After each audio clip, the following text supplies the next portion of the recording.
All right, thank you for coming on. So this is like an extension of our persistence of vision or the persistence of vision task that you've got for today or for yesterday. Essentially, what I want to show you though is how persistence of vision works in animation. So the video that you guys watched yesterday, showing about the spinning images. So that is just showing you persistence of vision in real life, whereas this is going to talk about how it works in computer animation. So, right, how does the persistent of vision work? So the persistent of vision, the easiest way to explain it is that it's scientifically proven now, there was a lot of controversy before, is that your retinas will store an image for 0.04 seconds. And so with that, you can then start creating persistence of vision, or what most people will call now as motion blur. Do you know when you see motion blur in video games or in animation? Yes. So motion blur is essentially persistence of vision. That is exactly what it is. So if you look at the top image, I don't know what it looks like for you guys, but for me, it's like flashing between a bird and a cage. Same. Yeah. So the original image really that's just a GIF of a bird and then a cage, and it's flashing. Now it's not flashing at the right speed because otherwise it would look like it was one continuous image. Does that make sense? Yeah. So it's essentially an optical illusion or an optical phenomenon.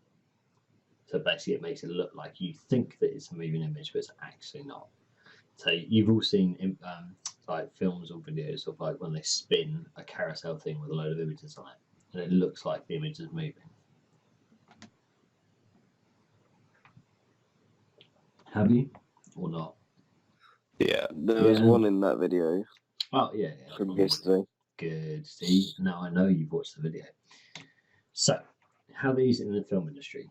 So now we know that everything stays in your retina for 0.04 seconds, and quickly scrolling through frames can fool the visual perception or create the illusion of movement. The final visual rendering, though, can still look jerky and can still look like it's not quite fluid enough. So anything under 20 frames per second, the eye is still able to perceive flashing pictures, or if you're animating a character, for example, Wallace and Gromit, if they were doing that at less than 20 frames per second, then it would look like it was moving quite right. Does that make sense? Yeah. Yep. So beyond 20 frames per second, then the pictures will not be noticeable, and then the scrolling pictures become fluid, so it looks like it's filmed. And you can see that in a lot of stop motion. So people that are filming more or taking more and more pictures make it look more fluid, whereas if they're doing less pictures, then it looks less fluid. That's fairly simple. The difference is actually capturing video sequences. Because when you think about it, when you're actually filming something, you're just filming constant pictures all the time. That's all that film is doing. It's usually 24 frames per second has a good visual fluidity. Think of it as in terms of when you're playing an online game or when you're playing a game on your PC, you can see how many frames per second you have. And VSync usually runs at 60 frames per second, doesn't it? Yeah. Yeah. Or 60 or 30. Yeah, but when you get to 30, you can feel like it's not quite as smooth. Yeah. Yeah. Now, some people will say, oh, if you're running at 140 frames per second, then it's really, really smooth. And let's be honest, that's only for like professional gamers or people that are playing championships will need that kind of frame rate per second. Or someone who just really likes lots of frames. It's up to you. It's also if you get stuck at that frame rate. If you play it too long, you start getting used to it, and then everything drops below that is slow. Yeah, exactly. Jittery. Yeah, which is, again, your eyes and your brain getting used to what you're seeing. And when you play something at 60 frames per second, you're like, oh, this is not good. So, yeah. So the first I can't say it. Cinematographic, there you go, systems had something between 10 and 16 frames per second. But you could still see it in terms of illusion of movement. It was just really janky. Who's tapping? Thank you. So that said, movie projector is still visible at 16 frames per second, but it can make it look like 24 frames per second. So digital age, again, as I've just said, they can go from 30 to 60 frames per second, and they can go even further than that. There is a YouTube video on this PowerPoint that will discuss the difference between 24, 30, and 60 frames per second using one of my favourite childhood games, Hungry Hippos. Which is weird, but it actually works really well. So I just want you to watch that video later. We're not going to sit here and watch it now. There's no need. You can watch it in your own time. Or it's just going to play. Anyway. Right, persistence of vision animation. So this is the big difference now, because you've got to think about drawing and then how it goes into computer animation. So if you don't necessarily need a 24-second frame rate to have good fluidity. So in terms of 2D, so drawing animation, they'll usually animate at 12 per second frame rate. So for every second you have, they will draw 12 pictures. So they won't have the natural motion blur unless you add some, but at 12 second or 12 images per second, it can cut down a lot of the work. So things like Wallace and Gromit is done at a much, much, much higher frequency than 12 images per second. They're running at something like 100 images per second. So if you imagine how long it takes them to make a film compared to how long it takes someone else to do a film that's not using stop motion, it's a hell of a lot quicker. You can cut it down. Don't they usually with big movies film it at like 24 FPS and then just fill it with motion blur to make it seem like it's a lot smoother? Yeah, 100%. That's exactly what they do, which is really good to know that, because you're going to be talking about this in your extension task anyway. So you can go down to 10 or even 8 frames per second, but it's just not that good. We're actually going to look at one of the old Disney animations, which is a bit I want you to talk about in a bit anyway. So usually what you have is one drawing per frame, so 12 drawings per second. So if you try and make a 10-second video, you're looking at 120 drawings and trying to get it as close as possible.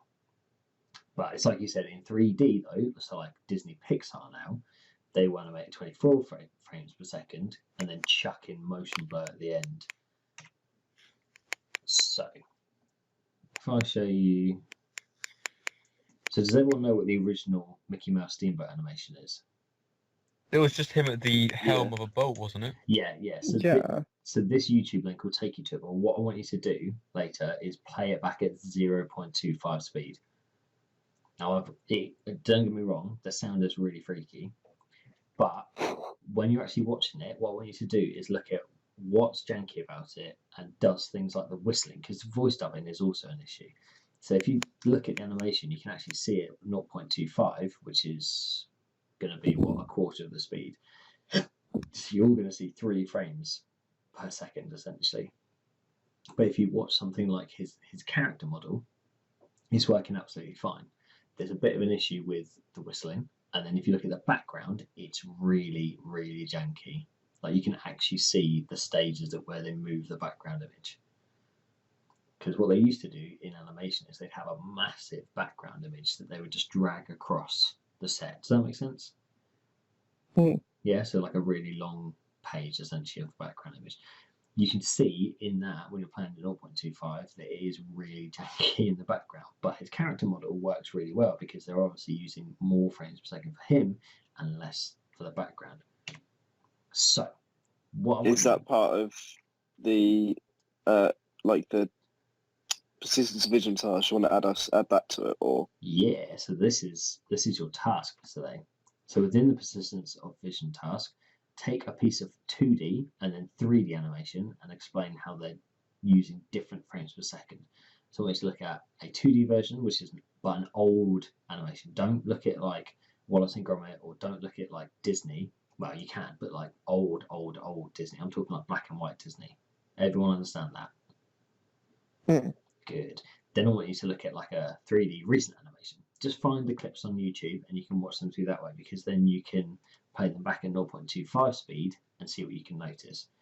What I want you to do is use screenshots and highlights, so put like yellow circles in the areas that appear janky and those that appear smooth. So like Luke, what you were saying about motion blur for things like Toy Story, I guess, is going to definitely have motion blur. then you probably, or you might not be able to 0.25, but you might just about see some of the stages at which they're introducing motion blur. And it should be really simple, because it will literally just be, as their arm moves, a small dark patch appears, because it will look like it's just a shadow. So as their arm is moving, they have to do less frames. Does that make sense? Yes. Yeah. And the final part is going back to that video about 24 frames per second, 30 frames per second, and 60 frames per second. I want you to explain the difference. Feel free to use that video as the example of 24, 30, and 60 FPS, or you can do it in terms of a game and say what it would look like at 24, 30, and 60 frames per second. Everyone happy with that? For the 2D animation, should we just use Steamboat Willie? Yeah, absolutely. Yeah, I mean, at this point, I have no problem if you all use the same animations. So if you all choose to use the YouTube video of 24, 30, and 60 FPS, not a problem. If you all choose to use the Steamboat Willie animation, again, not a problem. I use that one because it's the easiest one that I can see the jankiness anyway. So feel free to use that. You could also look at, if you look at old animation of where people are talking, you can absolutely rip it apart, because back like in the 50s and 60s, when they had animated characters talking, the dubs were horrendous. But I don't want you to talk about like the voiceover and what the issue is. I want you to look at the mouth and how badly it moves. Because if you actually slow it down and watch someone talking, you can see just how bad it is. Everyone happy with that? Excellent. Yep. Yeah. Love. Oh, bloody hell, thank you. So, right, what I'll do is I will put this video up on YouTube.